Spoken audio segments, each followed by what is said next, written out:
English legal dictation 100 words per minute, 5 seconds. Start. The appeal was dismissed by the learned additional session judge, Southeast Saket Courts, New Delhi, wide order dated 25th March 2012. Thereafter, the appellants, after expiry of 3 weeks, filed second application under Section 438 CRPC, which came to be considered by the learned additional sessions judge 2, Southeast New Delhi, who allowed the same by the impugned order dated 10th March 2012. The aforesaid order was assailed before the High Court on two grounds. First, the accused persons had misrepresented the fact and that there was no change in the circumstances, and second, the application or grant of anticipatory bail could not have been entertained by the learned additional sessions judge 4, for the first application was rejected by the learned additional sessions judge 6, Southeast Saket. Paragraph.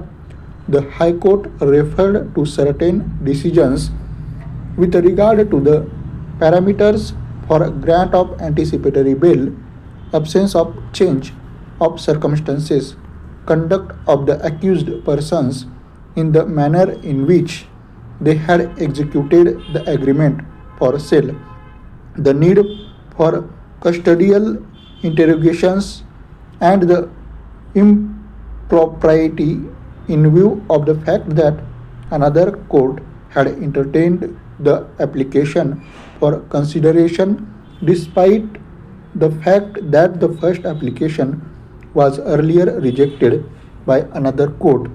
And analyzing these aspects, set aside the order for grant of bail, it is necessary to state here that the High Court has drawn a distinction between an order passed which is preserved in nature, inviting the worst of impropriety, and a cancelling order of bail due to supervising circumstances after the grant of bail. Paragraph.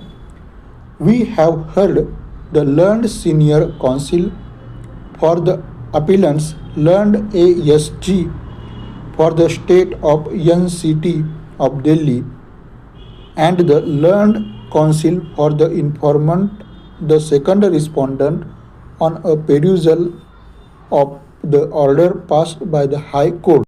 We find that it has felt disturbed that the second application under Section 438 CRPC was allowed by another additional sessions judge who had not dealt with the first application.